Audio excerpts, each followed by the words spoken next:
Hello and welcome back to the BM Chess Club. For those of you who don't know, my name is Brian. I'm a simple chess player, untitled, but I still think I can help you improve chess, or if you just want to relax and have fun, you can watch and stick along for the ride. Because today, a brand new journey is beginning. We just finished our Blitz speedrun to 2000, and now we're starting a new rapid speedrun. We're currently rated 700, and this journey is going to document my ride from 700 all the way up to 2000. We're going to be playing 10-minute chess with no increment, and I'll try to explain the moves I make during the game. With that being said, let's hop right in to game number 1. Let's go. And it would appear that we are facing a Filipino player, Mr. Chooks to go 1, 2, 3, 4. And I'm going to try to be consistent with my openings, but as white, I do play e4. If they match with e5, I go knight f3, and this is the most common variation. I'm actually going to play a 3 knights game, which will then become a 4 knights game. And unfortunately, for some reason, chess.com's been bugging. Like you can see here, starting position, it should say 4 knights game, and here we have a 4 knight scotch. So the fourth move of the game is d4. And he plays an interesting variation, pinning my knight down. And for those 700 rated players, a pin is a move where a certain piece is not allowed to move because it's pinned by the bishop. This bishop is pinning this knight. So we cannot move it. And since this knight is protecting this pawn, we might want to protect it in another way, because right now this pawn is loose. It's loose because this knight's not protecting it. Okay? So we want to protect this. This is also another point of tension. We could take this. We could push this here. And I'm actually going to play d5, pushing his knight back. And then we're going to solve the problem. Okay, so actually he solves the problem for us. He takes the piece. And now this is obviously loose, as you can see, but first things first, he's going to have to save his own knight. So he'll probably come back here. And then we can save our... Okay, he does it. We can save our pawn now by doing this. I could have done this, yes. I could have taken it, but... Okay, he lets us take it now. So notice this is free. Let's go ahead and grab it. And we are up a pawn, as you can see down here. +1. +1 points of material. Let me refresh my screen because maybe then it'll show the actual, custom position. It bugs out. I wish it would show the opening name. That's a really cool feature, but it's been kind of messing up. Okay, so he threatens our knight. Let's just drop back, honestly. He might want to pin us now. Notice he'll pin us to the queen. It's another pin. But we're going to get rid of that pin right away by kicking his bishop, and he trades, and the pin is gone. No pressure. That was easy. So we're up a pawn. We have doubled pawns over here. Okay, so now he's trying to break us down. We could reinforce it. We could come here. If takes, he loses a pawn, so I don't see why not. We can just start with this. Notice that if we take and he takes, we get this pawn, and his king would be open. This pawn wouldn't be there anymore. So he doesn't have time to do this. Okay, so he does that.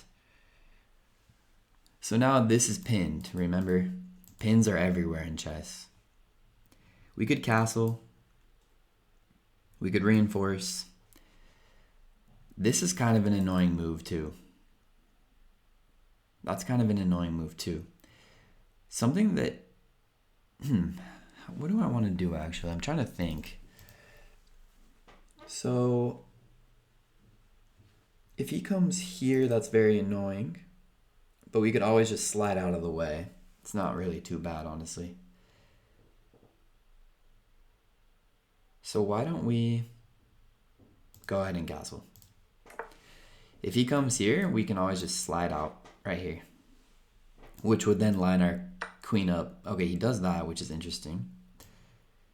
Let's take it back. He cannot take here because it's pinned.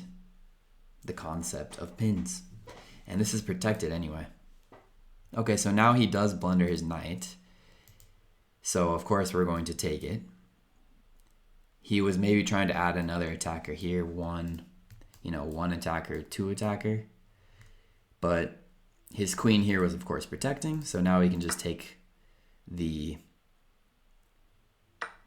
Okay, and now here's another learning moment. So first of all, we can just get the exchange. Yes, that's obviously winning. We're already up a piece. We gave up a pawn back, but this is a typical chess theme, and it's called a discovered attack. You see the two queens lining up, right? The only thing in the middle is the bishop. If the bishop were not there, we could take the queen. So we can just move the bishop, right? If we move the bishop to say F, yeah, he resigns. If we move the bishop here, then he can take our queen. So we would have had to take it right here. That's a check. He takes back, and then we get the queen for free. So unlike the Blitz speedrun, we're actually going to do some analysis at the end of the games. And that is why I'm going to open up this. Hang on, sorry guys. I'm going to, let me do this. And let's open this up. All right. So we played with 91.9% accuracy. It's obviously not bad. Our opponent made it pretty easy. He played a decent opening. But let's go through move by move. So... Sorry, I'm just doing a couple things. Okay. So, yeah, standard opening. This is the 4-knight Scotch game. We push the pawn, which was, I guess, one of the best moves. It's still the book. We have to take back. We do.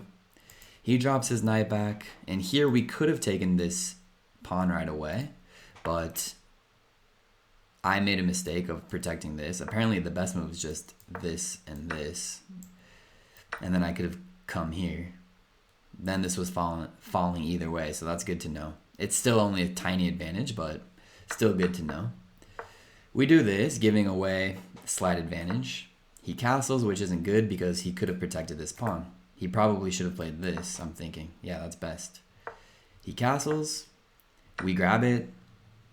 Then he kicks us away, and I just dropped right back, acted like it never happened, or up a pawn. So then the game continued. And by the way, let me just do this just to make it look better again. There we go. The game continued. We kick the pin. He obliged. He takes. He does that move. C6. We pin him. He wisely doesn't allow us to double his pawns with this maneuver. He doesn't allow us to, for example, if he had done this, this would have been awful. So he doesn't allow that. He moves his knight out of the way. We castle. He takes here, which felt kind of slow. Better move for him here would have been what? Knight e5. Yeah, as we predicted, I was going to slide here, which would have been okay. A better move apparently is just coming right up here. I thought he might have that, but then this, and that's a double attack. So be careful. Anyway. Okay, so let's go back to the game. We castled. He takes. We take back. And he blundered. He blundered the knight. Simple. Take it. That was a blunder again because the next move would have been this. And that would have been the best move. He takes back, and we get the queen. So pretty easy game. We are now 8-10s. So we jumped up quite a bit. And that was only game 1. That was the easiest game. We'll probably have the entire speed run. We're going to slowly make our way up to 2000. As we go on, it's going to get harder and harder. But in any case, I hope you guys enjoyed day 1. It's going to be a fun speed run. I'll probably upload every single day. Maybe the occasional day I miss. But Happy New Year. Happy new speed run. Ladies and gentlemen, I'll talk to you tomorrow. Peace.